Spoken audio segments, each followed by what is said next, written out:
going on, you guys? Alright, so I've been putting this review off for far too long. And I don't have a lot of time to do it because I have somewhere to be. And I'm not going to get into it, but a lot's been going on. But anyway, this is the Valentine's Day special. This is my review of Twilight New Moon. And there's a very specific reason why I wanted to review this movie. But I'll wait until the very end to get into it. Alright, without further ado, let's get into it. Alright, so the story goes, it's pretty much the Twilight version of Romeo and Juliet. I mean, it's pretty much all up in your face. Like, they're reading Romeo and Juliet, and they're constantly talking about it in the book, and it's just like, we get it. Just get to the freaking story. Alright, so it starts out with Bella having this dream that she's running down the street and trying to find Edward, and then all of a sudden she comes to the forest and she sees what she believes to be her grandma, but really it's her as an old lady.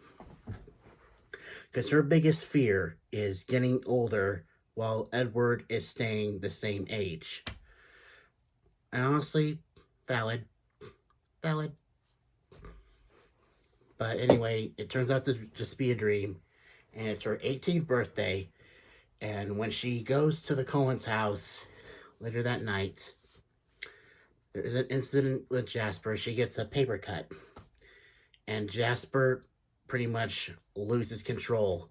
And he has to be taken away somewhere. And thankfully, Carlisle calms Bella down and tells her, hey, look, Jasper loves you as a sister, and he's probably more upset with himself than anything. But he will be fine. And she's like, of course, I know Jasper. He wouldn't hurt me. It was just his instinct, because he's still fairly new to being a vegetarian. Well, vegetarian. So the Collins decide to leave Forks. But before that, Edward breaks up with Bella. Bella, I don't want you to come. You can tell by the convincing tone I'm using when talking to you. Seriously, Rob, put some effort into it. So Bella is depressed, and she pretty much disconnects from her friends, and she then reconnects with one of her friends, Jessica. They go to a movie, and then afterward, I don't know how to describe. I've read the books, and I still don't have an answer for why this is a thing. I don't know.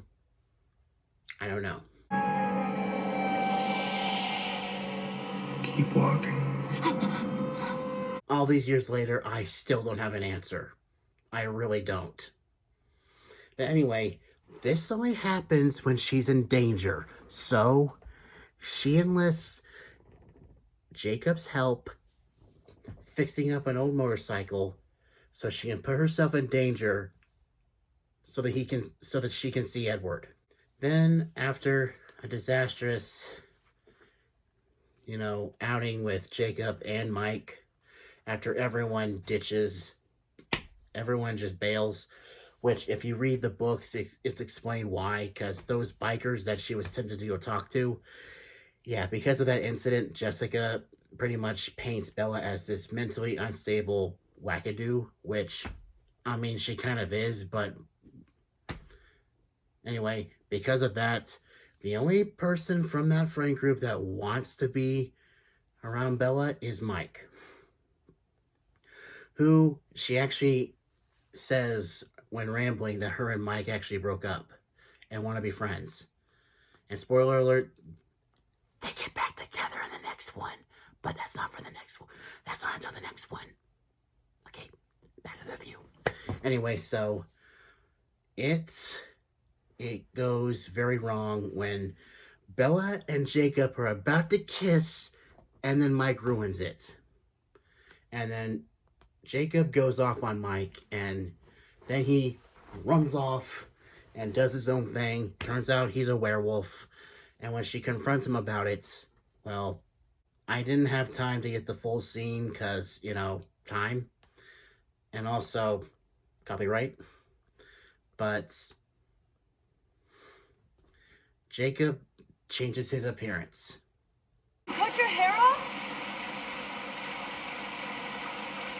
And got a tattoo? Dude, put a shirt on.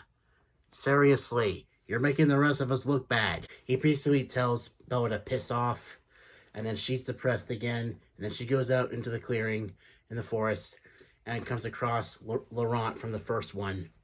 One of the 3 vampires that were trying to kill her. Well, he was the only one that wasn't trying to kill her. He's the nice one, but he was sent there by Victoria. Don't be afraid.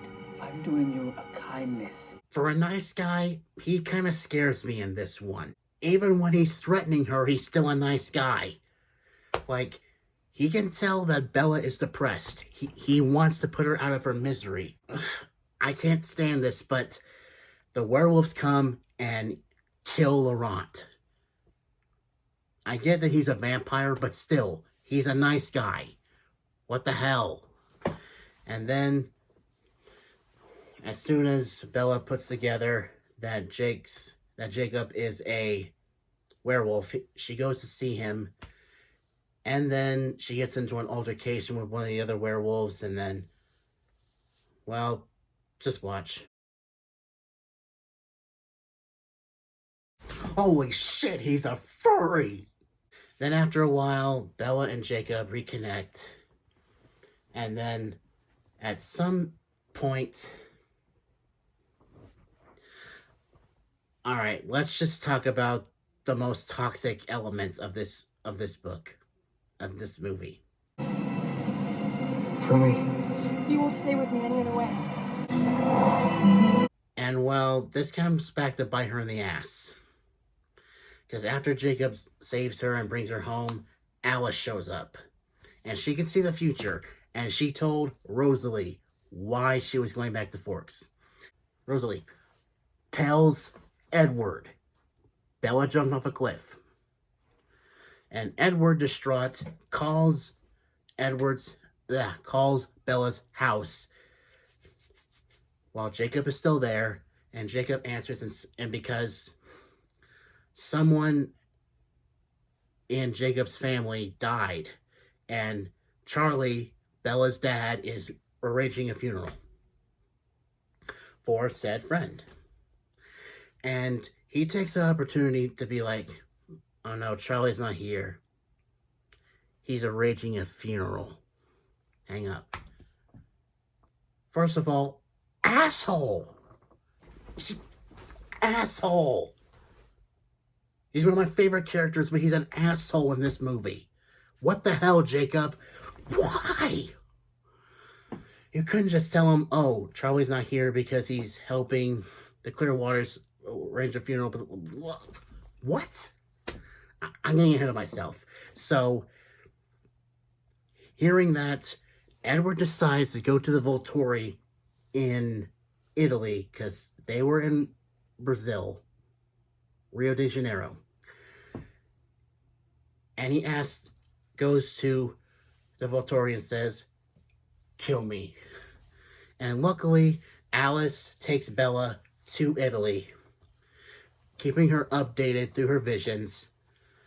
And then when the Volturi turn him away, he decides to go out into the public, take off his shirt, and expose himself as a vampire.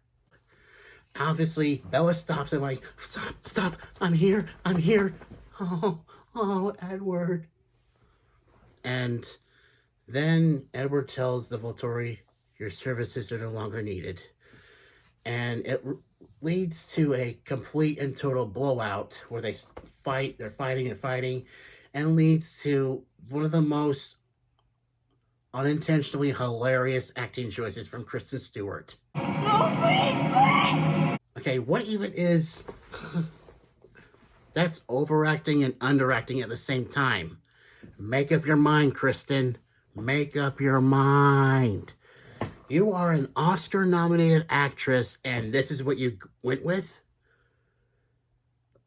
I'm surprised the director wasn't falling over laughing at you. Like, what the hell? But anyway, Alice shows him a vision of Bella as a vampire. And then it's agreed that Bella will be a vampire to make up for the fact that Edward almost exposed himself as a vampire. And Edward revealed the existence of vampire to a human. So they go back home, they get back together, and after talking to Jacob, it leads on a very, very awkward cliffhanger. Marry me, Bella. And I'm just gonna say this, in the book, it's even more awkward. Because they're literally in the truck. They're in the truck. And they're talking, and it's awkward, and I was just like, yeah, well, why don't we get married? First of all, that's not how you propose, jackass. So this is actually a better proposal. So yeah, this movie's freaking bonkers, but I love it. Alright, so with characters, Edward's the twat in this movie because he's not upfront saying, look, you'll be in danger if that happens again. I have to break up with you. I love you, but I love you too much to keep putting you in danger. That's real love. But no, he would rather manipulate her and say, I don't want you to come because I don't love you anymore. First of all, screw you. And Bella, you care way too much about what people think of you. And what's worse, when you become a vampire, you ditch your human friends. You ditch them. So what does it matter? And plus, what is your obsession with age in this one? I mean, Jacob, at the very least, yeah, he has his flaws, but he makes up for it by being a better boyfriend than Edward. He actually does stuff with you. Like, he helped you fix up a motorcycle. He put his foot down when you got hurt from the motorcycle, saying, no more motorcycles, no more of that. He distanced himself from you to keep you safe. Because he knows that as a werewolf, he'll probably hurt you. And at least his motivations actually make sense. But still, that phone call, you're a dick for doing that, Jacob. You're a dick. There's no nice way to say it. You're a dick. All right. Yes, Edward lies to her, and that's an abuse tactic. The only time I would let that tactic work is in Moulin Rouge, when Satine lies to Christian about the same exact thing, but it's because she knows that she's dying. And Bella is emotionally manipulative of Jacob, where she literally says stuff like, I will always be here to listen to you, and I'll always be here for you no matter what. How else is he supposed to read that sign, Bella? What? And Bella's so obsessed with Edward, it's unhealthy. This book and this movie sets a very bad example of why this type of relationship does not work in the real world, and it is toxic, and Edward is oftentimes abusive. Like, seriously. Get a better boyfriend. Is surprisingly less of a dick than Edward. Oh wait, that's right, you have that kind of man in your life. His name is Jacob Black. Your best friend since childhood. Just because Edward is a bad boy does not mean that he's a good option. There are other options, Bella. Get with the program and grow a brain. Wow, I'm really angry in this video. Alright, my final thoughts. is that, well, this movie means a lot to me because when I was going through my first heartache, the first girl I ever liked rejected me. This movie came out. This is actually the only movie of the saga that I actually saw in theaters. And it really became my go-to movie for a bad day.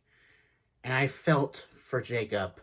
And honestly, my heartache was unhealthy at that time. So I learned from this movie how not to deal with it. I did the exact opposite of what Bella does. And I'm so glad that I snapped out of it and moved on like Jacob should have done. You know, before the last book. But I'm glad that it all worked out. And overall, this movie, as much as I've raged in this video, this movie will always have a very special place in my heart. And nothing can take that away. And as awkward as I am in real life, honestly, all I have to do is watch this scene and I feel better about myself and my social skills. It'd be nice to not want to kill you all the time. Jesus, Jasper, read the room. Well, I hope you guys enjoyed the video. Until next time, stay positive and stay awesome, everyone. See ya.